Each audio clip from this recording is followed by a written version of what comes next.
ay sinabi po ni Paul sa chapter 2 ng Philippians, verse 12, na work out for your own salvation. Ang salvation po ay predestination, pero pagtatrabahoan mo. Isang tanda na ikaw ay predestinado, nagtatrabaho ka. Kasi faith without work is dead. Ang pananampalatayang walang gawa, patay. So, ibig sabihin, sinabing patay, walang silbi. Walang pakinabang kasi patay. So, ang pananampalataya po ay buhay.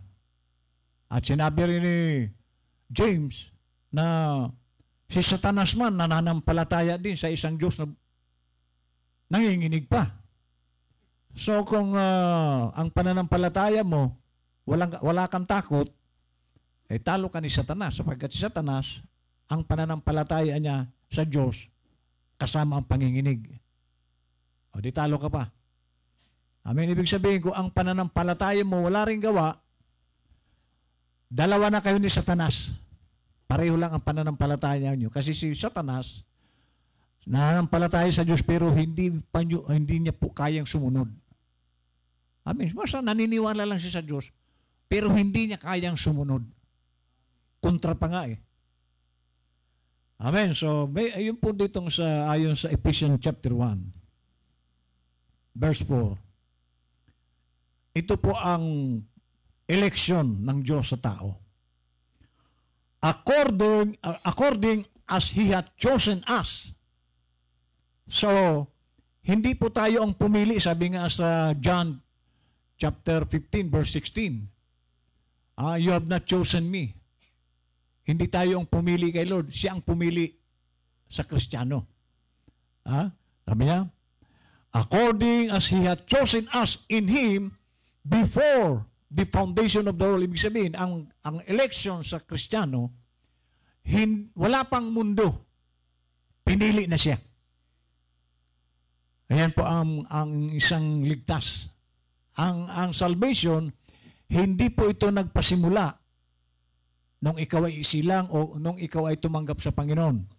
Matagal na po ang salvation, hindi pa nagagawa ang mundo, ay ligtas na siya. Kaya lang, anong ebidensya na ligtas siya? Yung pananampalataya niya, kasama ang gawa. So kung hindi ka gumagawa sa pananampalataya mo, ibig sabihin patayin na pananampalataya. Amen? Having predestinated us unto the adoption of children by Jesus Christ to Himself according to the good pleasure of His will. So yan po ang ating tatalakayin ngayon.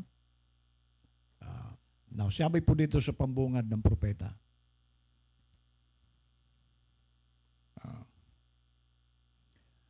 We have the limited powers and limited intelligence. So ano po ito? Ang tao? Ang atin daw kapangyarihan, limitado. Maging ang ating kaalaman, limitado. But God is infinite. Amen. Yan po ang pagkakaiba ng Diyos sa tao. In all things. Saan daw siya, pag sinabing infinite, ang isa pong pinakakahulugan niyan, all-knowing. Alam niya lahat. Amen. Walang bagay na hindi alam ng Diyos. He knows all things. Tayo po ang alam lang natin, yung alam natin. Si Lord, yung mga bagay, ang dami nating hindi alam, alam niya. Sabi niya, He knows all things, knew all things before the world begin. So, ibig sabihin, ito pong mga nangyayari ngayon sa mundo at mga mangyayari pa, hindi pa nagagawa ang mundo, alam na ng Diyos kung ano ang mangyayari. Yan po ang pagkakaiba ng Diyos. Pero mo, hindi pa nagagawa ang mundo. Alam niya kung ikaw ay sisilang kung kailan. Amen. Tayo, alam ba natin kung kailan tayo sinilang? Halimbawa, wala ka pa. Alam mo ba kung kailan ka isisilang? Si Lord, alam niya yun. Dahil sabi rito, alam niya lahat ng bagay. Okay? Sabi niya, knew all things before the world began. He knew this meeting would be here tonight. Alam niya itong fellowship natin ngayon. Alam niya kung ilan ang dadalo. Alam niya kung sino ang absent. Alam niya yung aantukin ngayon. Hello, ikaw hindi mo alam na aantukin ka. Pero si Lord alam niya na mamayong konti, gaganon ka na. Hello, ikaw hindi mo alam. Amen. He knowed all things before there was a world, cause He could tell what would be in the end time from the beginning. So alam niya. So alam niya, kasi parang ganito, sabi ko nga sa inyo madalas, ang kasaysayan sa mundong ito, katulad po ito ng isang pelikula. Na mayroong producer, mayroong director, mayroong writer, okay? Mayroong bida, may kontrabida. Kahit gusto mong maging bida, kung ilalagay ka ng Diyos sa kontrabida, ang gapoy magawa. Kasi ang predestinasyon mo is kontrabida. Pero kahit na ikaw ay dating kontrabida, pero sabi ni Lord, ilalagay kitang kasama ng bida, mapapasama ka. Kasi siya po ang nagdidestino sa tao. Hindi tayo.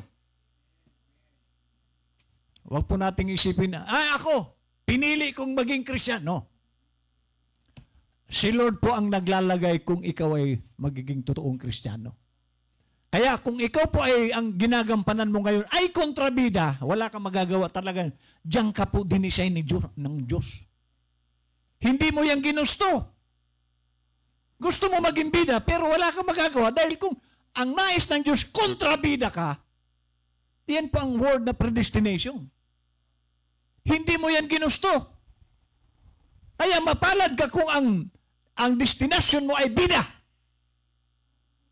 Sabi nga, swerte mo. Pero kung kontrabida ang papel mo sa lupang ito, wala kang magagawa. Kahit anong gawin mo. Kaya nga tingnan niyo po ang nagsisigarilyo. Gusto niyang magbago rin. Umiinom. Kaya lang hindi niya po magawa. Bakit? Doon na siya dinestino ng Diyos. Iyon ang destinasyon niya. Kahit pilitin niya, mula ngayon, hindi na ako magsisigarilyo, hindi maglalasing. Kahit ang desisyon mo wag, pero diyan ka inilagay. Destinasyon mo yan. Kaya nagtataka ka, gusto kong magbago. Bakit hindi ako magbago? Kasi diyan ka na nga dinestino. Kaya mapalad ka kung baguhin ka pa ng Diyos. Kasi ang nagbabago po sa tao, Diyos. Hindi tayo. Wala tayong magagawang pagbabago. Kasi ako ginawa ko na yan noon eh. Dahil minsan nakakarinig ako, ay delikado ang niya magsigarilyo, mag-inom. Delikado ang baga. So, ginawa ko rin. Kaya ang ginawa ko noon, nagbarbil ako. Para maiwasan ko sigarilyo. Nung pumunta na ako ng Pasay, nakita ako ng mga barkada, nako, mas lumala. So, ibig sabihin, hindi mo kayang magbago. Amen. O, kailan ako nabago? Nung na-born again ako. Kaya nga, sabi ng prophet nung Friday, bakit ka nagsisinungaling? Bakit ka nagnanakaw? Bakit ka nandadaya? Bakit ka umiinom? Bakit ka nagsisigarilyo? Kasi hindi ka naman born again. Dahil ang born again, hindi niya yung gagawin. Amen. So, alam ng Diyos kung saan, ano ang magiging buhay mo sa huli. Alam niya kung kailan ka isisilang, kung sino ang nanay at tatay mo, alam ng Lord yun. At siyang nagbigay sa iyo ng magulang. Hindi tayo ang nagbigay ng magulang. Hindi tayo ang pumili sa magulang natin. Ang Diyos ang pumili ng magulang natin kung sino ang nanay at tatay mo. Pati asawa. Hello. Oh. Although may bahagi tayo doon sa pagpipili. Kasi merong pre-moral agency. Pero, iyon talaga ang itinalaga ng Diyos sa iyo. bahagi lang tayo ng pagpipili. Amen. Pero yun ang katotohanan, siya ang, parang katulad ko. Wala akong magawa. Si Jackie ang binigay sa akin ni Lord. Amen. Sabi niya, he could tell what would be in the end time from the beginning. Makes him God. Nothing else, no one else, no other being, no other person could ever do that. But God alone. So, sino? Ikaw ba, alam mo ang magiging future mo? Alam mo ba kung kailan ka mamamatay? Alam mo ba kung ilang buhok na ang nabawa sa iyo? Si Lord. Ito pong mga dahon, halimbawa, malunggay. Naglalaglagan araw-araw mga dahon yan. Bago sumayad sa lupa yan, bilang ng Diyos yan. Tayo hindi natin kaya yan. Pero si Lord, lahat ng dahon sa buong mundo, bago bumagsak sa lupa, alam ni Lord kung ilan yung bumagsak sa lupa. Hindi natin kaya ang kakayanan ng Diyos. Amen? No. Paragraph 4. Sabi rito, the day of Pentecost fully come 1900 years ago. Never will till Jesus comes. Now is the hour. Now is the time. Now is the accepted hour. This is the acceptable year of the Lord. Kailan? Ngayon. So ito ang panahon na ang isang tao dapat na matanggap niya si Lord. Kasi marami pong tao wala naman si Lord sa kanyang buhay. Kasi sabi ko nga sa inyo, kung ang Panginoon nasa loob ng tao, tinanggap niya si Lord, magiging ang karakter niya si Lord. Magiging masunurin niya kasi si Lord masunurin. So kung hindi sumusunod ang isang tao, tanda yan, wala dyan si Lord. So kaya sabi dito ng prophet, ito na yung panahon na dapat tanggapin mo ang Panginoon.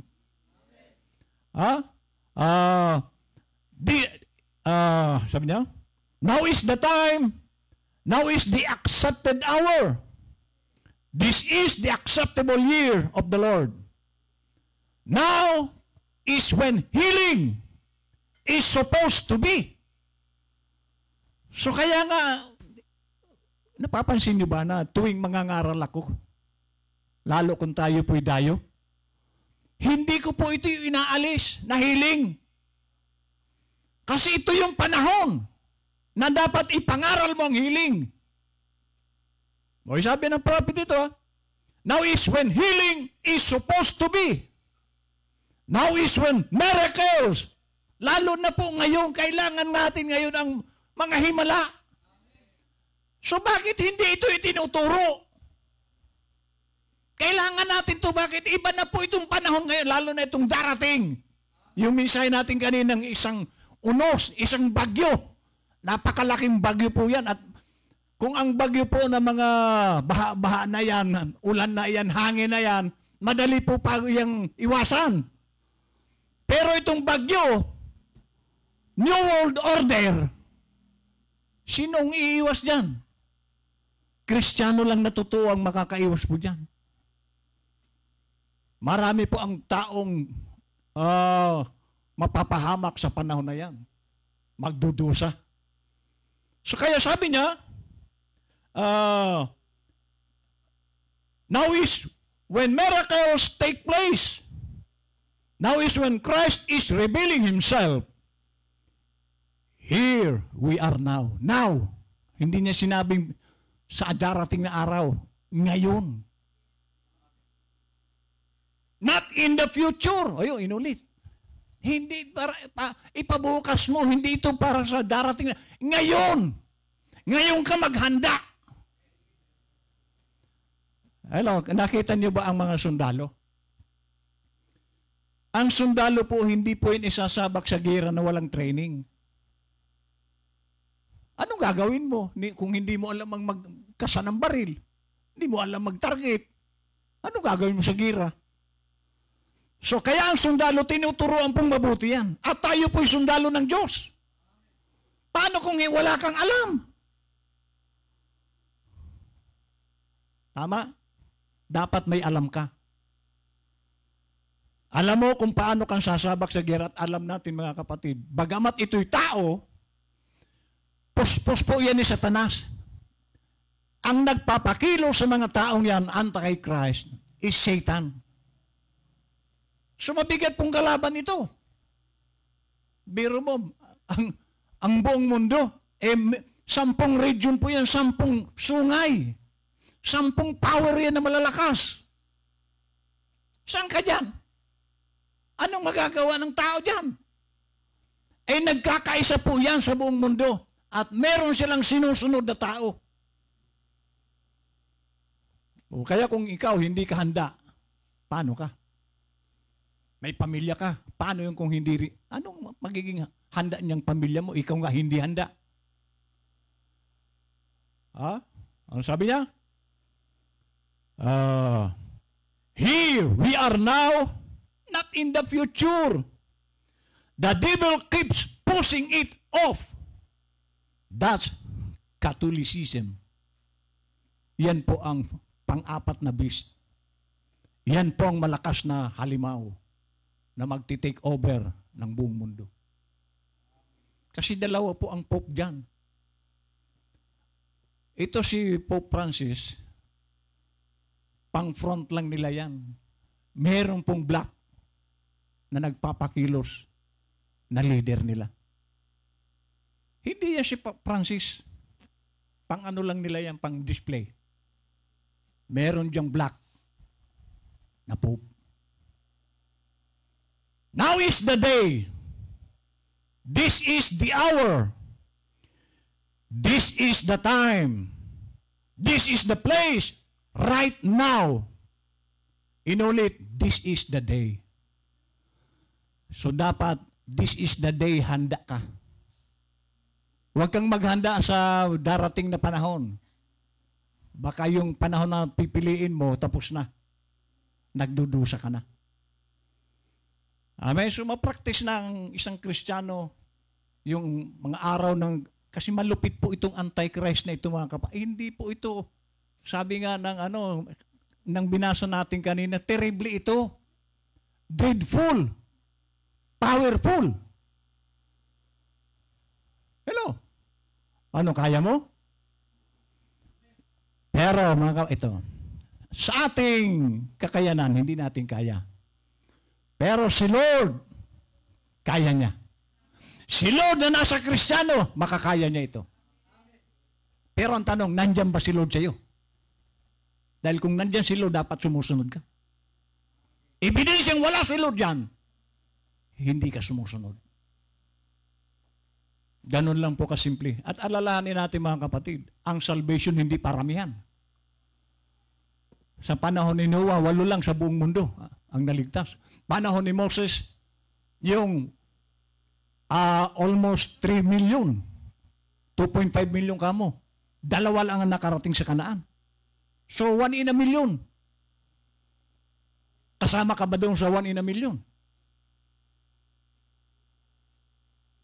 Matitiyak mo lang kasama ka kung totoo ka. Tulad din na Joshua at Caleb. Sila lang yung nanindigan. Sa 12 spies. Ang 10 reject.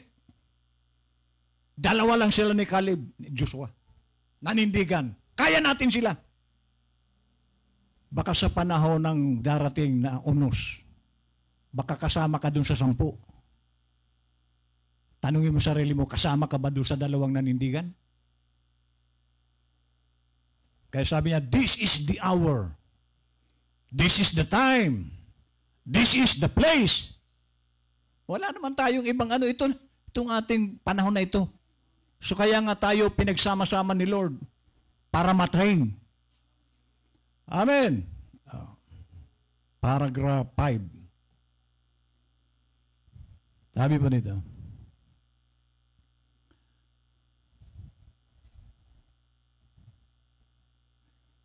And now, while we're waiting for our redeemed body, we are sitting together in heavenly places in Christ Jesus.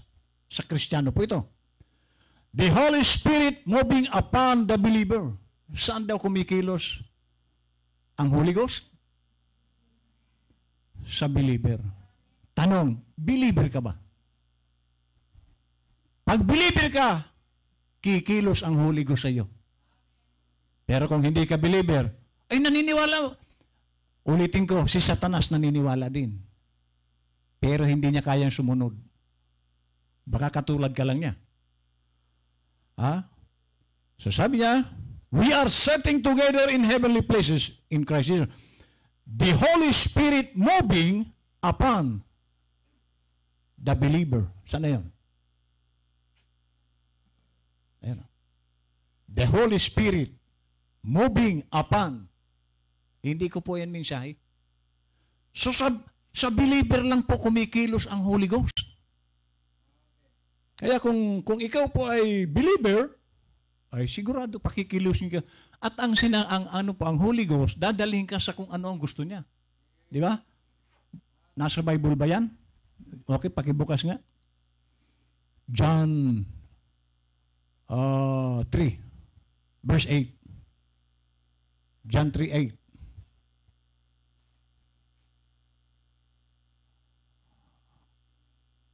Ano sabi niya? Ang wind po dyan, Holy Ghost yan. The wind bloweth where it listeth, and thou hearest the sound thereof, but canst not tell whence it cometh, and whither it goeth. So is everyone that is born of the Spirit. Tagalog, umihip ang hangin kung saan niya ibig. Ayan. Kung saan gusto ng hangin, ng Holy Ghost, sasabay ka. Okay? At naririnig mo ang kanyang ugong, ngunit hindi mo na nalalaman kung saan nanggagaling at kung saan naparoon.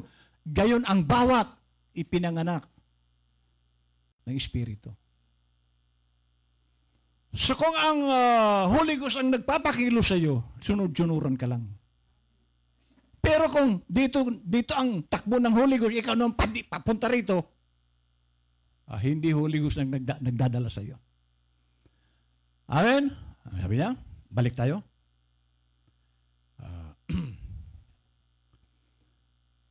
The Holy Spirit moving upon the believer. Great, powerful baptisms going forward.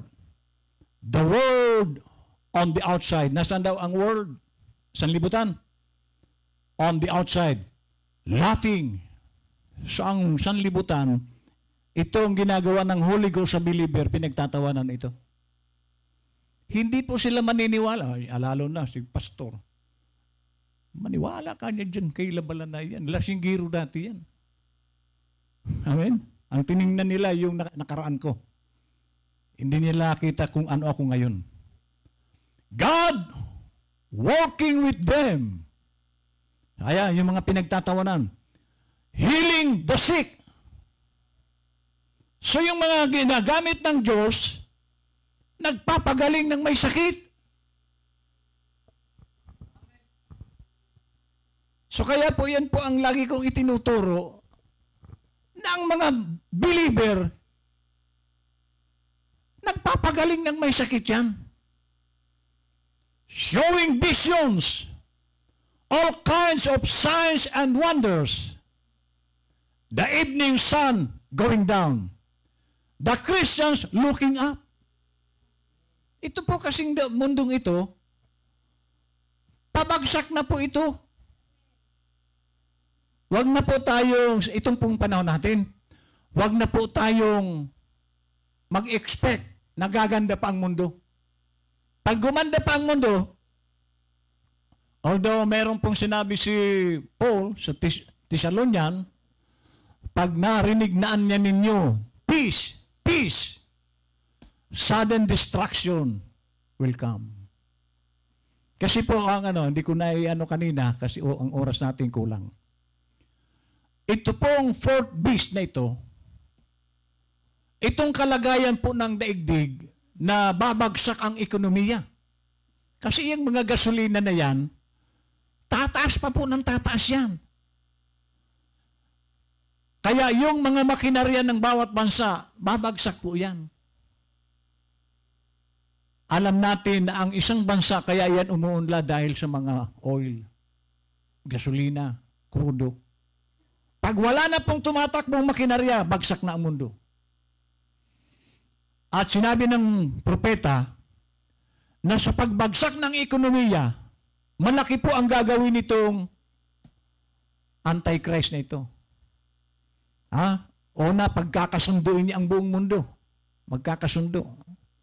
Kasi dyan po papasok yung puro ayuda. Nakita naman ninyo, maski dito sa ating bansa, puro ayuda na lang. Hindi naman trabaho ang ibinibigay, kundi ayuda. Para makondisyon ang utak natin na sasandal na lang tayo sa kanila. Iyan po ang plano ng Antichrist. Sumandal na lang tayo. Kaya, yung pananaw ng mga tao, dito tayo. Pero sa isang totoong Kristiyano, hindi po yun maniniwala dyan. So, pabulusok na ang mundo. Sabi niya, the evening sun going down. Pero, the Christians looking up. So, ang Kristiyano, habang ang mundo ay pabulusok, ang Kristiyano, laging nakatuon kay Lord. At ito yung panahon na yan na dapat mong ituon na kay Lord ang puso mo at isipan. Huwag ka nang maglaro dahil baka magsisi ka.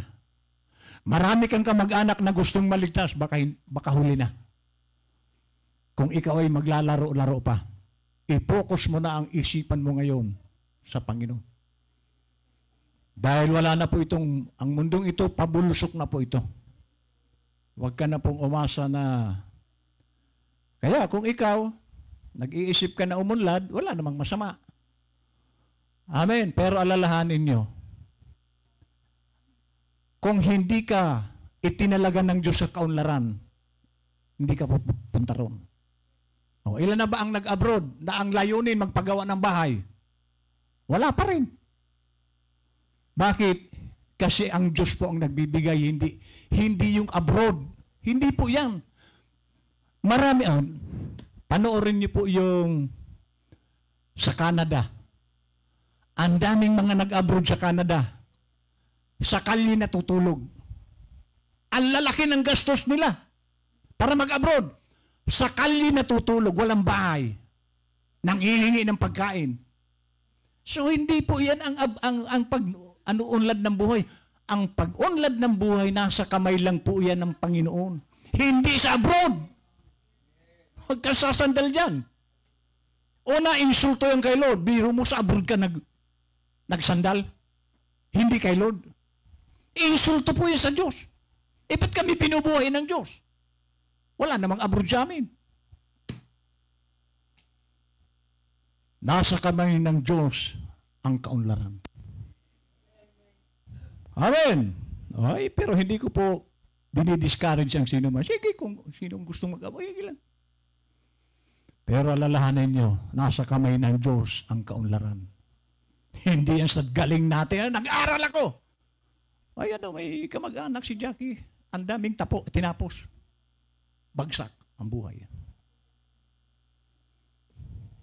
Amen. So wala po dyan ang Okay.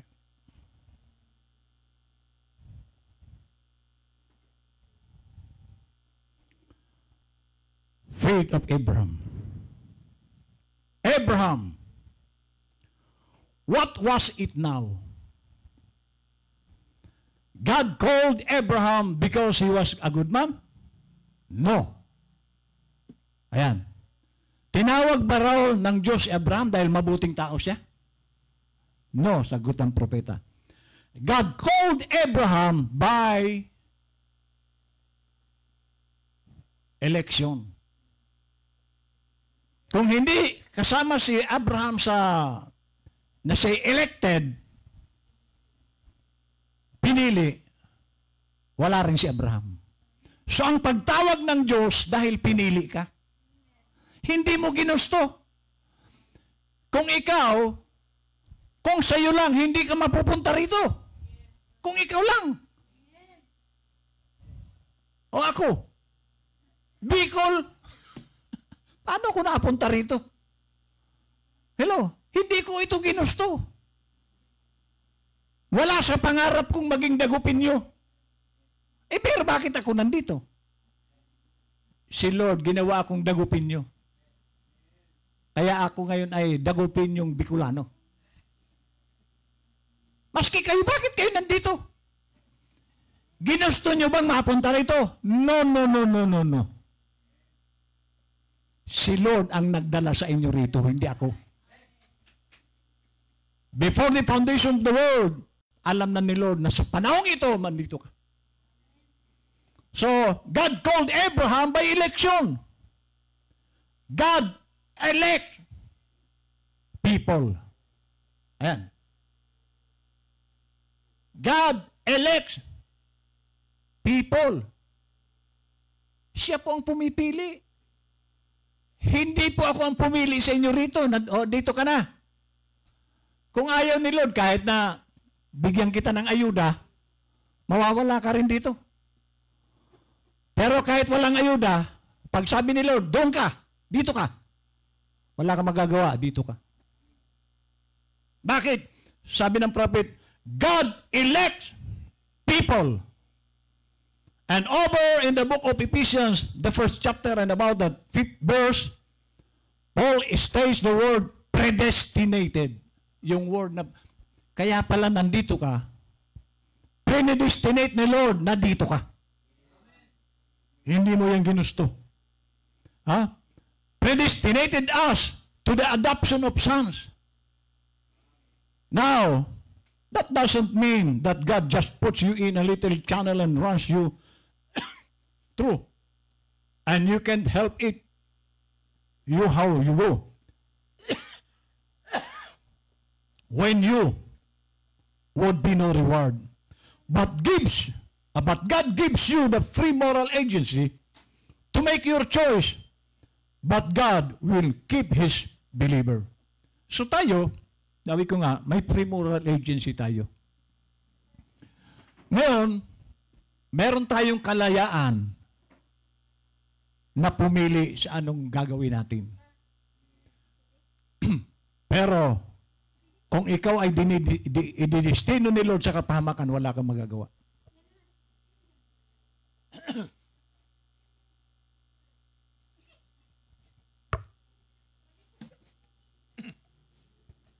Amen. So kaya nga mapalad ka kung ang Holy Ghost ang kumikilo sa buhay mo. Amen. Paragraph 10. Ito po ang mabigat. And predestination is a hard word among a congregation of people. So mabigat daw na salita ang kasi ang most sa mga religion, ang salvation ay ginusto ng membro. Kaya pag nagturo ka ng salvation ay predestination, pagtatawanan ka.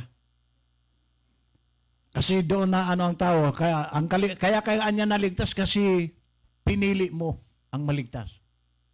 Amen. Sabi dito, because predestination, really foreknowledge is a better word, and predestination looks back to foreknowledge, and foreknowledge looks on to destiny. That God, being infinite in the beginning, knew the end from the beginning. Therefore, He knew what people would do. Alam ng Diyos kung ano ang gagawin mo. Alam ng Diyos, halimbawa, katulad ng mga na-aksidente. Ang mga na-aksidente, hindi nila alam yan, na ma-aksidente sila. Pero ang Diyos, before the foundation of the world, alam na ng Diyos kung sino ma-aksidente. Kung sino yung masasagasaan ng truck, ng bulldozer, alam ni Lord yun. Ha? Sabi niya. Therefore, He knew what people would do. So, He could foretell what would... kaya pala, itong mga propeta po sa Old Testament, nagpo-prophesy sila. sa pamamagitan ng Holy Ghost, nagsasalita ang mga propeta sa mga darating na nangyayari. Kasi si Lord John, katulad nito, therefore, sabi niya, before Esau or Jacob, either one was born, God could say, Esau I've hated and Jacob I've loved. Tingnan nyo ito. Hindi pa sinisilang yung kambal. Kambal po ito si Jacob at si Esau. Hindi pa sila sinisilang. Baka hindi pa sila ipinaglilihi. Pero sinabi na ng Diyos, mahal ko si Jacob, napuputaw kay Esau. Hindi pa nga sila pinapanganak. Bakit? Ano sabi nito? Because he foreknew what they could be. So, kaya pala nasabi ng Diyos yun na hindi pa sila isinisilang. Sinabi na ng Diyos, mahal ko si Jacob, napuputo kayo. Kasi alam na ng Diyos kung ano ang gagawin ni Esau, alam din ng Diyos kung ano ang gagawin ni Jacob para mahalin niya. Hindi pa sila tao. So, kung ikaw man nandito, si Lord ang naglagay sa iyo rito. Hindi ikaw. Ha? Sabi niya, He never made Esau the way he was. Sabi niya, he wasn't willing that Esau would be that way. But Esau, by choice, God knew would take that way. So that's how he knows us today. He knows your heart. Oh. Alam ni Lord kung ikaw ang puso mo. Alam ang isip mo. Habang nakaupo ka dyan, alam ni Lord ang susunod mong gagawin. May tatago ba tayo kay Lord? Alam ni Lord na pagkatapos ng mensahe, lalayas ka na. Alam ni Lord yun. Hello? Si pastor baka hindi alam.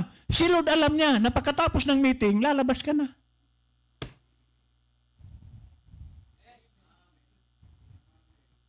Mahina ang amen. Hello? Ay, ikaw, alam mo ba yon? Si Lord alam kung anong nasa isip mo.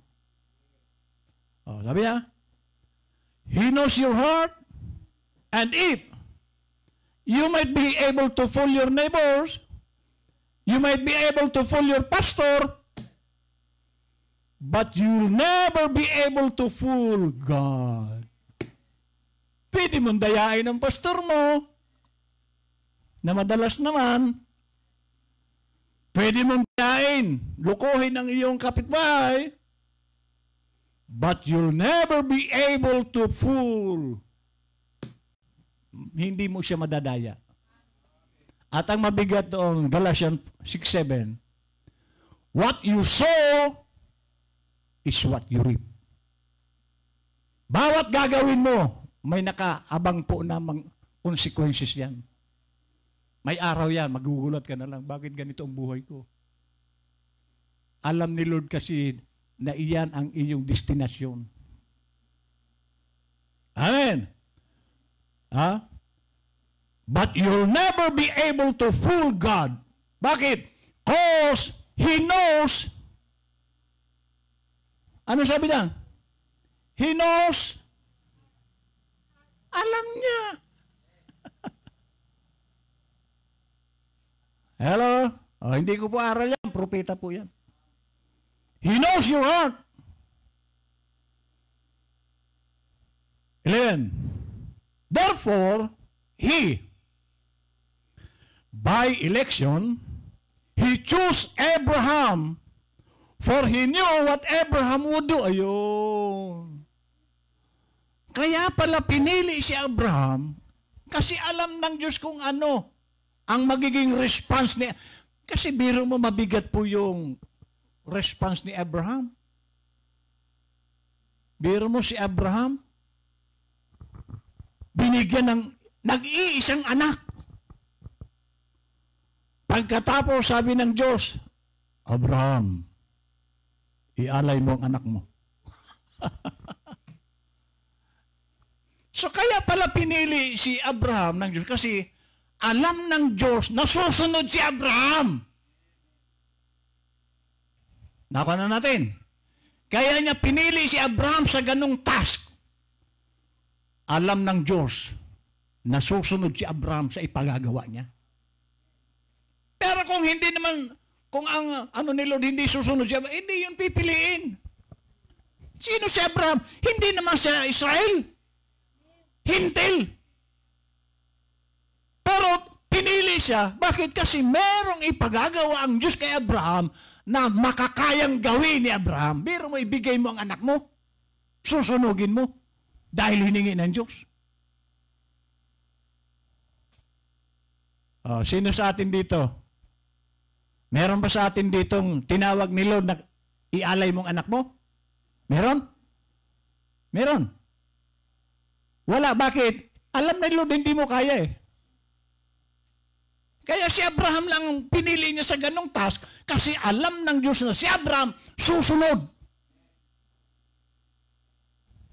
Amen. You remember when he called him out there and said, he'd not keep the thing a secret from him. Oh. Naaalala niyo yung noong sabi ng Diyos, susunugin ko ang Sodoma. Nandoon si Lot. Pamangkin ni Abraham yun. Kaya anong ginawa ng Diyos? Sabi ng Panginoon, hindi ko ililihim kay Abraham. Ang balak ko. Kita niyo? Hindi niya ililihim kay Abraham.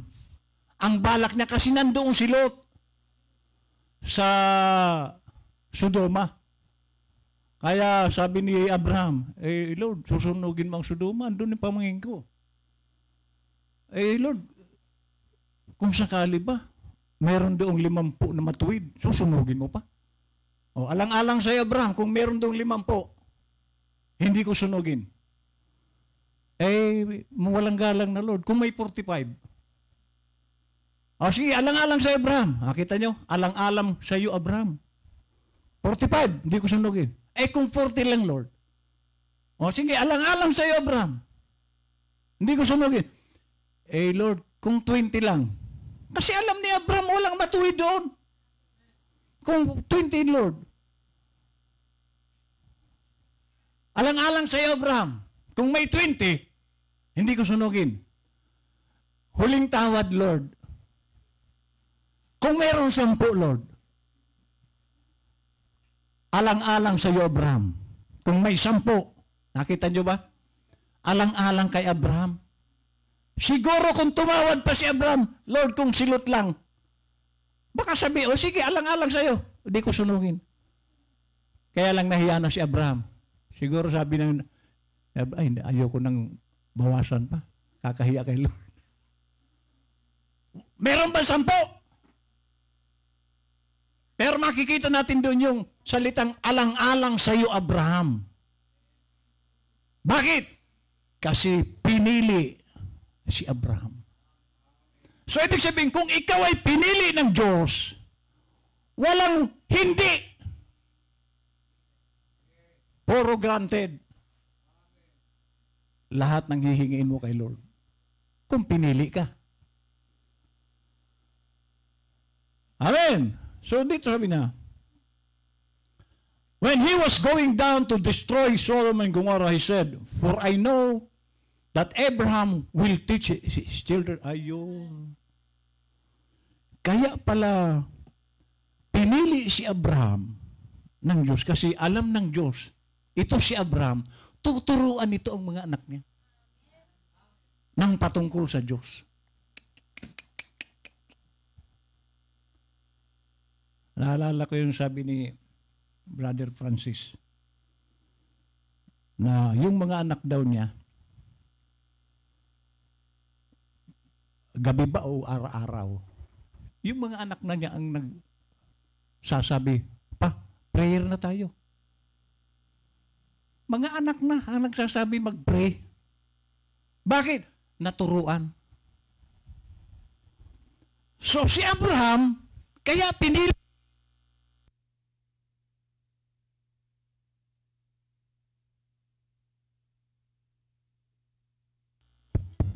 Hello?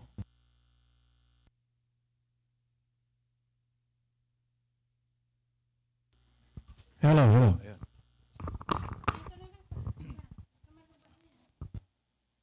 Nakikita niyo ba ang pagpili ng Diyos?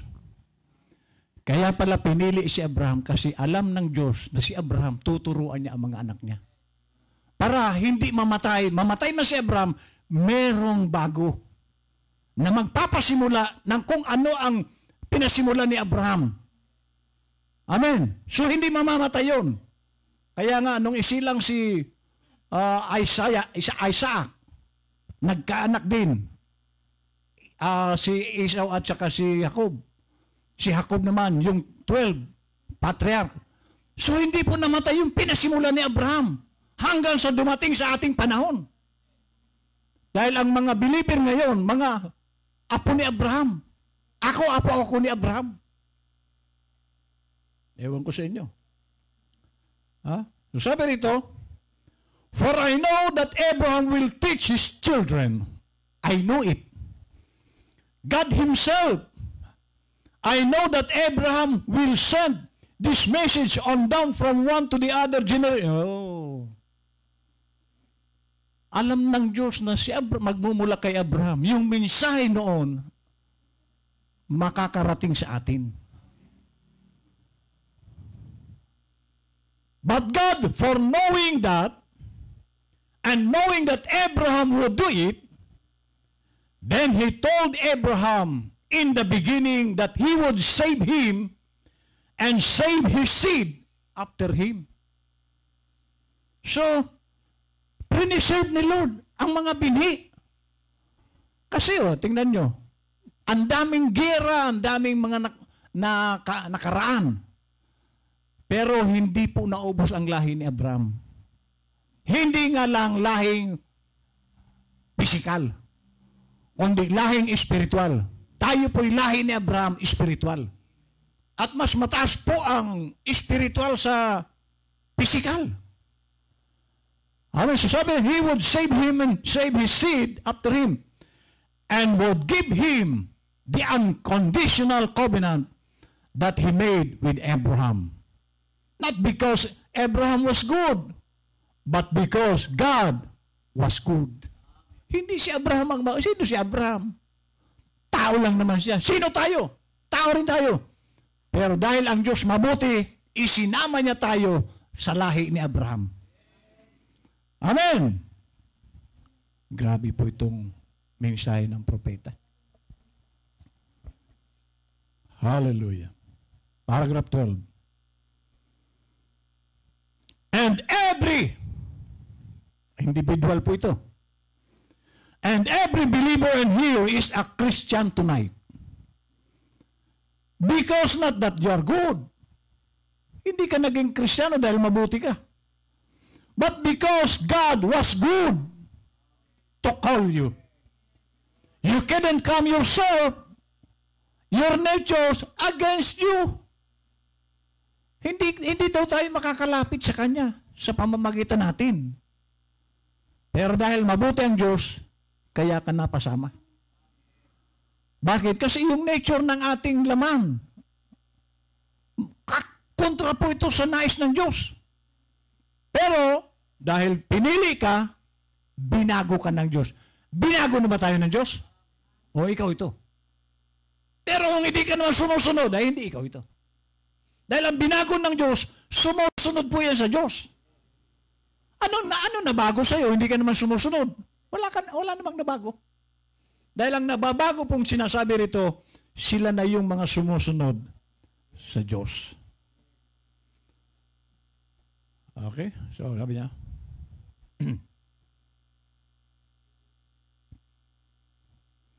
You just couldn't, as I said the other night, make a pig believe he's wrong eating slop because it's his nature. Saan ang baboy? Hindi mo yan matuturuan na kumain ng malinis. Nature niya yun eh. Ang dog, hindi mo rin papakain ng marumi yan. Kahit natambakan mo yan, mamahaling pagkain na marumi, pero mamahalin, hindi yan kakain. Kasi ang nature ng dog, malinis. Amen.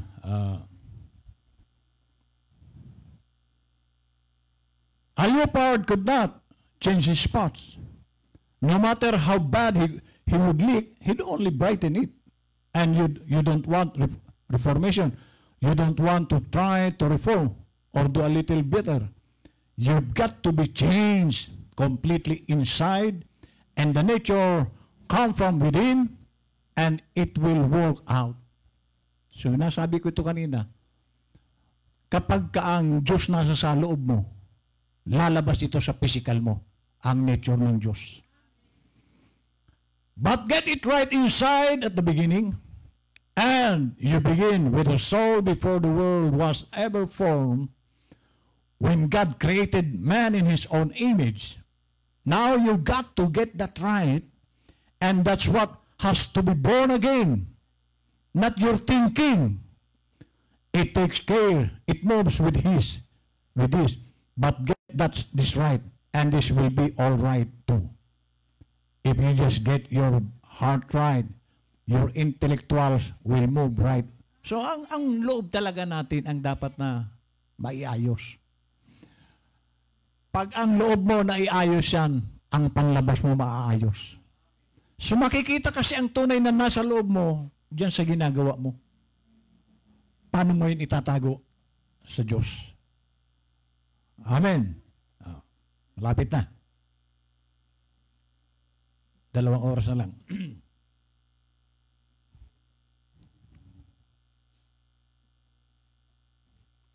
Now, so therefore, don't look at your condition. Look at the promise, what God says. No matter what the difficult it is. So tayo, minsan nadadala tayo ng ay mahirap anya yan. Sabi ng Panginoon, huwag mong tingnan yung hirap. Sa tingin mo lang yan. Pero sa mananampalataya, wala pong mahirap. But the trouble of it is today, people just get saved and say, well, this is all of it. Oh my. You've got every redemption. So ang tao, okay na ito. Magsimba ko, born again ako. Okay na ito. Pero mga kapatid, anong sabi dito ng prophet? Oh my. You've got every redemptive blessing Jesus died for as your personal property. Title po, ano po tayo? Mayroong mga mabibigat na pangako ang Diyos sa isang Kristiyano. Kailangan lang ang i-claim. Kaya sabi niya, get up and look around. See what you own. Tayo po'y anak ng Diyos. Kaya lang hindi po natin ginagamit kasi masyadong mababa ang ating pananaw. Ang alam lang natin, okay na ito. Nagsisimba, kumakain naman kami. Pero sabi ng prophet, tumingin ka sa paligid mo at tingnan mo ang mga pag-aari mo. Iyon po ang kulang sa atin. Hindi natin naiisip na ang tatay nating Diyos ang may-ari ng lahat at kasama tayong tagapagmana. So kaya ka pwede kang mag-claim. Humingi ka. Ay, yung iba takot humingi. Sabi niyang iba, okay na ito, may bigas pa naman. Mayroon pa naman 5 kilo sa bahay. Mayroon pa naman doong galunggong. Pero may karapatan po tayo humingi. Kaya lang takot tayo. Amen. Malapit na. Dito tayo sa 17 tayo.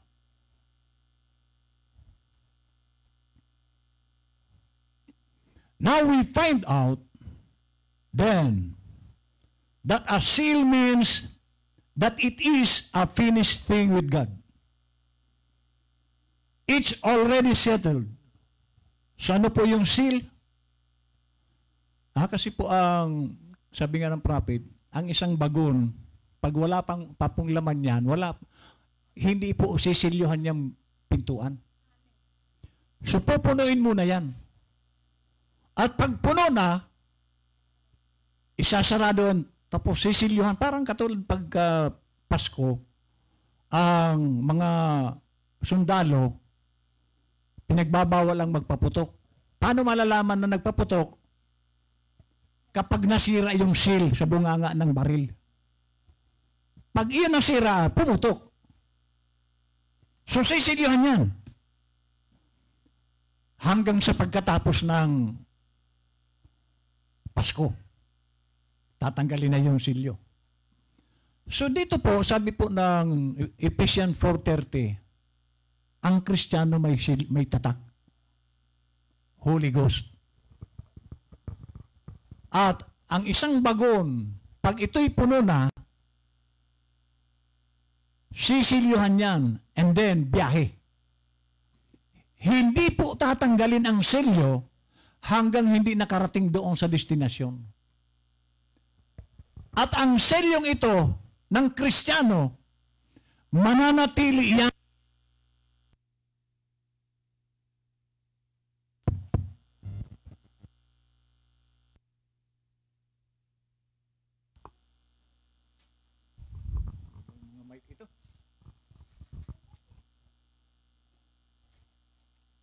Nakukuha niyo po ba? Hanggat hindi nakakarating sa destinasyon ang Kristiyano, ang Holy Ghost seal, hindi po yan mawawala. Kasi yan po ang tatak mo. Kumbaga sa isang entrance, halimbawa, kunwari na lang, kasi noong may nagbigay dito ng card, ayuda. Di ba may card yung ayuda? Dadalhin mo ito doon sa center. Naranasan niyo ba yan? Yung card. Kung wala ka ng card, wala kang ayudang makukuha. Tama? Kasi pagdating mo doon, yung card, ito po, card ko. Ganun. Sige, bigyan ito. Ang Holy Ghost po, ang silyo mo. Yan yung card mo na para papasukin ka doon. Hello? Meron ka na bang card? Hello? Taglay mo ba ang card? Para pagpasok mo doon, ipapakita mo lang. Ito, papasukin ito. Bigyan ng ayuda ito. Meron ka ba noon? Sabi niya, that is a finished thing with God. It's already settled. And every believer was sealed with this promise from the very beginning.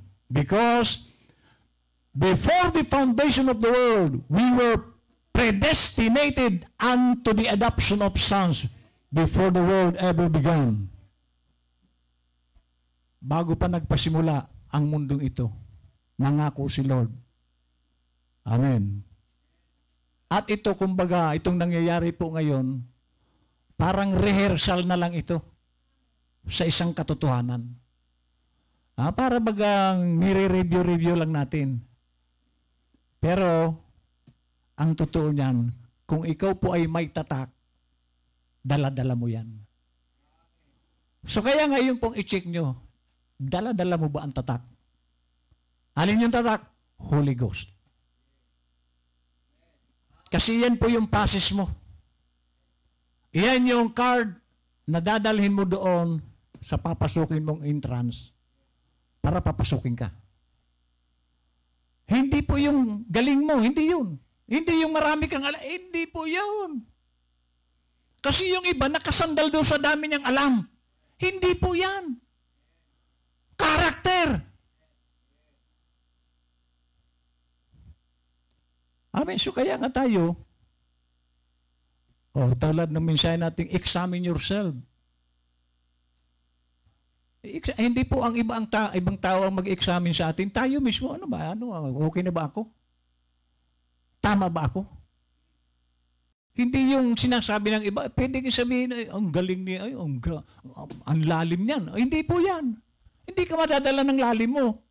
Dahil sabi mismo ng 1 Corinthians 13 verse 2, kahit alam mo ang lahat ng hiwaga, kung wala kang pag-ibig, wala kang kwenta. Amen. So kaya nga tayo, dahil ang salvation hindi mo ito ginusto. Si Abraham, pinili siya dahil alam ng Diyos na si Abraham susunod. So kung ikaw ay pinili ng Diyos, alam ng Diyos na susunod ka rin. So, i-check mo sarili mo, sumusunod ba ako? Kaya ako pinili ni Lord kasi sumusunod ako? Yun ang tingnan mo. Sumusunod ka ba kay Lord? Makakataya ka kaya ka pinili ni Lord kasi isa kang follower ng Panginoon. Last. Ay, salamat, Pastor. Gutom na ako.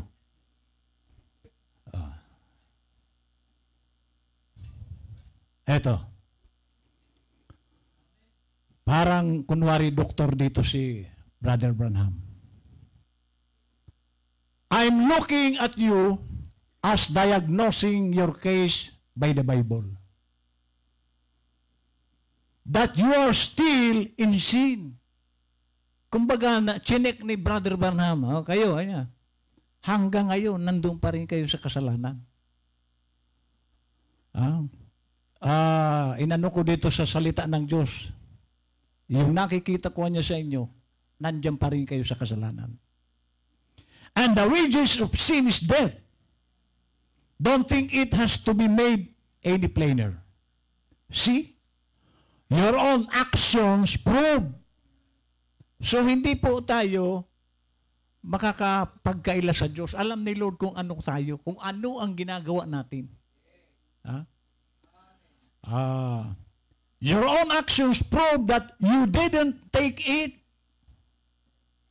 You thought you did. Ang alam mo, nagagawa mo. You might have been all sincere in doing it, but you didn't do it. So may pinagagawa si Lord sa atin. Hanggang ngayon hindi naman yung ginagawa. For if you did, God promised it would take effect on you. So kung ginawa nyo niya, may makikita sa iyo na bunga sa sarili mo. So ibig sabihin, pag ginagawa mo ang pinagagawa ni Lord, makikita yan sa buhay mo. Sabi niya? And the old sin is still there. The old Adam nature still lingers there. The old unbelief. Yet you try to make yourself, before your fellow man say, well, I'm a believer. So ang isang Kristiyano, pinagsisikapan niya na magawa yung pinagagawa ng Diyos. Hindi po yung, dinig natin yung mensahe ngayon, pumasok sa tenga, pag-uwi, wala na. At maraming Kristiyanong ganun. Ayun lang, narinig lang. Linggo ngayon, narinig ko na, okay na. No. Ano ang naging impact nito sa buhay mo? Na narinig mo? Mayroon bang effect? Sa buhay natin ang naririnig natin? O wala lang? Basta lang narinig ng tinga, uwi. Balik uli. Ay, sayang. Nagpagod ka, namasahe ka, naggasolina ka, walang nangyari. So gawin nating makatotohanan para hindi masayang yung ating pagdalo. Kasi sayang. Lalo pa, isang kapatid natin dito, Cubao yan. Kung galing siyang Cubao, namasahe, babalik uli pamasahe, tapos walang nangyari sa pagpunta niya rito, ay sayang yung pamasahe niya. At lalabas yung niloko lang niya ang sarili niya, namasahe na walang nangyari. So bawat ginagawa natin sa Panginoon, siguraduhin mo na ito'y pakikinabangan ng iyong kaluluwa. Amen. Hindi po yung basta tayo nakikinig lang. No. Okay, dito po ako magtatapos. Ito pong fellowship, bakit po ito nais ng Diyos ang fellowship ito. Kasi dito po sa pulpito, dito natin maririnig ang instruction ng Diyos na gagawin natin. So nagbibigay si Lord ng instruction sa atin sa gagawin natin. Pero, paano kung nagbigay si Lord ng instruction, wala ka namang ginagawa, ano pa kinabangan mo doon? Kaya po tayo nag-fellowship para yung naririnig natin, hakbangan mo. Kasi wala na po tayo doon sa Son of Man. Tapos na rin ang Son of God. From Pentecost to 1963. Son of God po yun. So, in between ng Son of God at Son of David, dumating si Lord. Son of David na po ito. Capstone na po ito. Holy Ghost na po ito. So, sayang nung pagdalo mo na hindi mo rin ito pakikinabangan. So, maging totoo tayo. Oh, ako, yung pagod ko, hindi masasayang. Ganon din sana kayo. Na huwag masayang yung pagod nyo. Kasi sayang. At marami pong mga Kristiyano na sinayang lang nila yung panahon ng pagdalo nila. Wala silang pakikinabangan. Bakit? Kasi dumalo lang. Wala sa puso ang pagdalo. Isa puso natin lahat ng ating ginagawa. At tingnan nyo, bukod sa nakakatiyak ka, nandyan po ang blessing. Andyan ang blessing. Kasi karanasan po namin ito. Yung hindi kami tumigil, wala po akong absent dito. Pamilya ko, wala pong absent dito. Pare-pareho tayo, malalayo ang bahay noon. Santa Barbara kami. Ang fellowship nandyan sa sa Tibing at saka dito sa Nawasa. Mas malayo ang bahay namin, pero kami ang laging nauna. At wala kaming absent. Kasi seryoso kami. At nakita ko ang pag ikaw pala ay seryoso, doon ka i-bless ni Lord. Amen. So tayo, maging seryoso tayo. Ipakita natin na hindi tayo nagpupunta ng fellowship para lang laro. At hindi po naglalaro si Satanas. Tandaan niyo po yan. Kung ikaw laro, nagbibiro, si Satanas, totoo.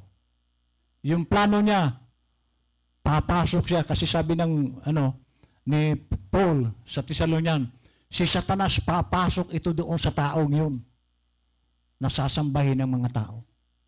At sabi ng prophet, napakalupit na tao daw yan. O, ano bang ibig sabihin na napakalupit? Ano yun? Yung bang gustong-gusto niya makakita ng dugo? Walang awa. Hindi po yun marunong maawa. Bakit? Hindi naman naawa si Satanas. Si Satanas po mismo papasok doon sa taong yung sabi ni Paul. O ngayon, hindi ka naghahanda? Yung Antichrist, handang-handa.